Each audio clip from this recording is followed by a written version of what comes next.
제가 이해를 가장 안 되는 것 중에 하나가 학생들이 모의고사에 대한 노출이 너무 많아서 이런 경우가 있어요. 그 학생들이 실력 향상은 안 돼 있는데 모의고사는 다 본. 그 왜 그렇게 하는지 저는 이해가 가질 않아요. 사실 학생들한테는 굉장히 독이 될 수 있는 접근 방법인데 학원하기는 이기겠죠. 근데 학생들에겐 사실 그거는 점수 향상과는 별개 문제거든요. 그래서 이 가장 큰 문제 중에 하나라고 봅니다. 가장 아쉬워요.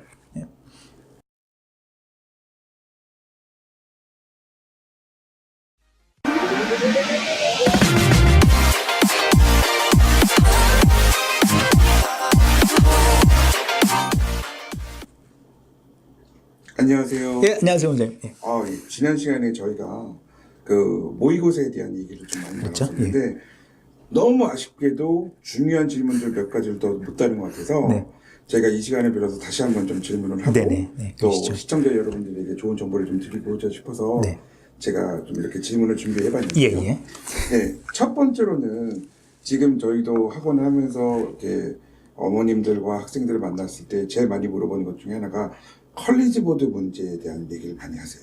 예. 그러니까 컬리지 보드 문제로 풀려야 되는 거 아니냐? 그렇죠. 예. 이런 식의 문제를 제일 질문들을 많이 하시는데 네네. 원장님이 생각하시기에 컬리지 보드 문제 그리고 시중에 나와 있는 그 참고서 이런 것들을 봤을 때 어떻게 뭐 수준이 어떻고 또 어떻게 대비를 그런 문제들을 통해서 했으면 좋겠는지 네. 좀 설명을 해주시면 예. 원장님도 상담을 뭐 지금 10몇 년 하셨으니까 가장 많이 받는 질문 중에 하나실 것 같아요. 저도 이제 그런 질문 많이 받는데, 사실 컬리지 보드 문제가 당연히 뭐 말할 것도 없이 가장 정확한 수준이겠죠. 그거는 뭐 당연한 사실입니다. 하지만 우리가 컬리지 보드 문제라고 해가지고 점수 향상이 더 잘 되는 건 아니에요. 왜 그러냐면 우리가 점수 향상이 안 되는 이유는 제가 누누이 말씀드리지만 컬리지 보드 문제를 덜 풀어서가 아닙니다. 문제를 푸는 방법이 개선되지 않았기 때문에 틀리는 거예요. 그거는 결과는 컬리지 보드건 출판물이건 다른 어떤 뭐 교보문고나 이런 데 가 있는 서점에서 이제 살 수 있는 그런 출판 서적이건 상관이 없어요.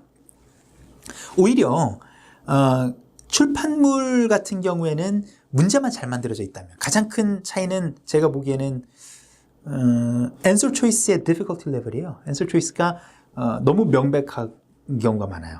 어떤 서점 책들은. 그리고 그보다 조금 더 좋다면은 질문이 굉장히 유사한데 조금 질문이 컬리지 보드에서 안 나오는 질문 유형, 그러니까 잘못 잡았다는 얘기죠, 포인트를. 그리고 대부분의 책들은 지문은 거의 비슷해요. 지문은 큰 뭐 질적인 차이는 없어요. 그건 왠지 익히기 쉽거든요. 근데 그 뒤로 가면은 더 어려워지거든요. 질문을, 퀘스천들을 컬리지 보드랑 카피하는 거는 조금 더 난해하고, 뭐 그것까지는 제가 보기엔 대부분 할 수 있을 겁니다.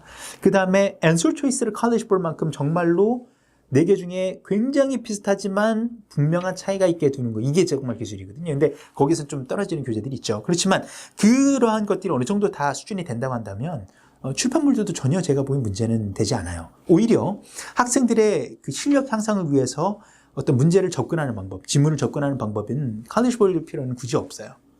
컬리지 보드에서 남발하면 안 되죠. 그래서 컬리지 보드 문제나 뭐 예를 들어서 이제 그 시중에 나와 있는 참고서들을 많이 활용을 하는데 또 여기서 또 많이들 학부모님들 학생들이 질문하는 게 이제 실전반, 그러니까 결국은 아까 전에 저희가 모의고사를 많이 보는 게 뭐 필요 없이 뭐 일주일 아니면 격주로 보는 게 좋다라고 얘기했지만 마지막 시험 대비하는 단계에서는 실전 문제들을 그래도 풀어보는 훈련들을 많이 시키는데 원장님이 생각하시기에는 그런 컬리지 보드나 아니면 시중에 나와 있는 참고서 문제를 봤을 때 한 몇 개 정도를 풀리는 게 가장 이상적이라고 보실까요? 뭐 많이 푸는 게 좋긴 해요. 다만 그것이 이제 모의고사 형태로 많이 푸는 것은 저는 반대고, 저는 지난 시간에 제가 말씀드렸듯이 모의고사는 뭐 일주일에 한 번이면은 얼추 맞는 것 같아요.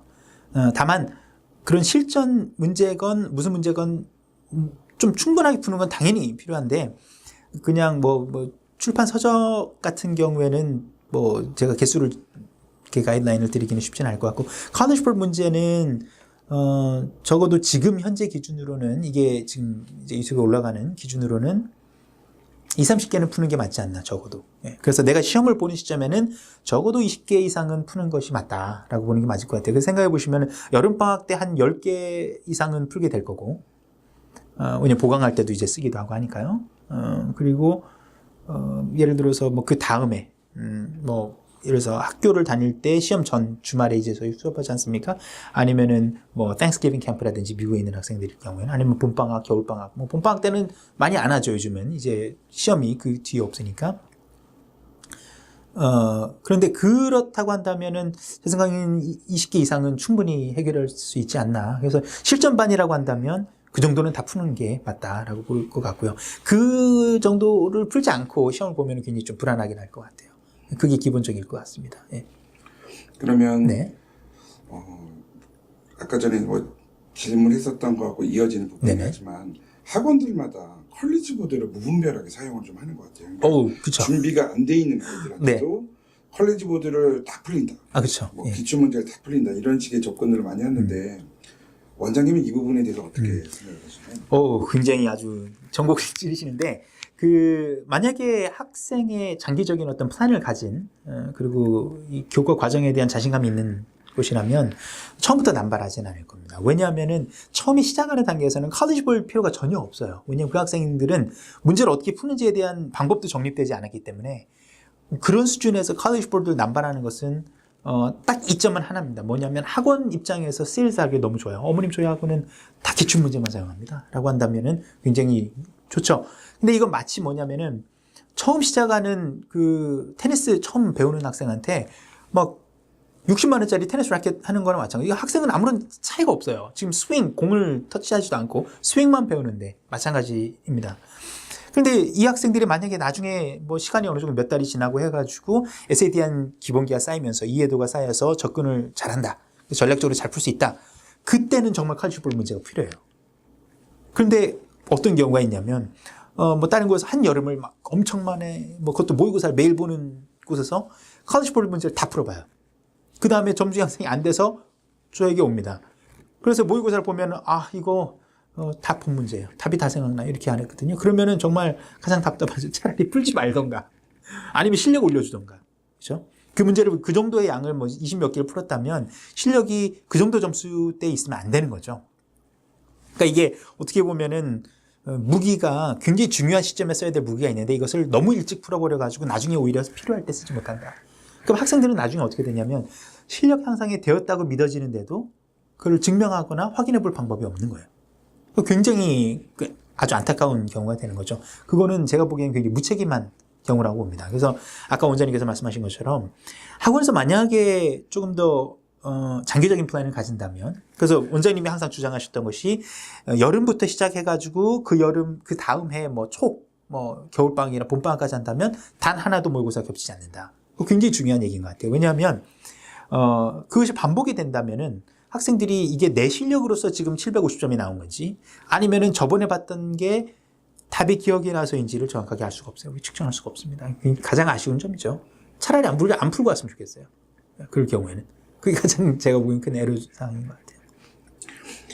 네, 지금 저도 제 100% 좀 공감하는 부분이고요. 그래서 학부모님들도 그렇고 학생들도 그렇고 또 학원들에서 너무 강력한 세일즈를 하다 보니까 그런 것 때문에 실패해서 오는 경우들이 너무 많고, 그렇죠. AS 받으러 오는 거죠, 쉽게. AS 받으러 왔는데 이미 패스지는 봤어요. 네, 다 기억나고 답도 심지어 기억나고. 네, 그래서 항상 이런 부분이 제일 문제인 것 같은데요. 하여튼 오늘 저희가 모의고사에 대해서 궁금했던 부분들 좀 속 시원하게 조금 더 말씀해 주셔서 감사하고요. 예. 앞으로 이런 거에 대해서 질문들이 더 나오면 추가적으로 한 번 더 자리를 마련했으면 좋겠습니다. 저희가 이 게시판에 학원 게시판이나 아니면 저희 카카오톡 친구로 이 질문들을 해주시면은 저희가 그 내용에 대해서 익명으로 대답을 해드릴 예정이에요. 그러니까 저희 이제 광고가 유튜브로 올린 다음에 가지 않습니까? 카카오톡 친구로. 그래서 카카오톡 친구는 카카오톡에서 원장님 당연히 하시겠지만 카카오톡에서 블루키 프랩이라고 검색하시면은 저희가 떠요. 추가하시면은 여러 가지 혜택도 있습니다. 사실 저희가 이것도 한번 얘기해야 되는데 하신 다음에 거기서 질문을 해주시면은 저희가 익명으로 대답을 해드려요. 되게 재밌을 것 같아요. 아주 속 시원한 그 모의고사에 대한 그리고 SAT 준비에 대한 얘기를 해주셔서 너무 감사하고요.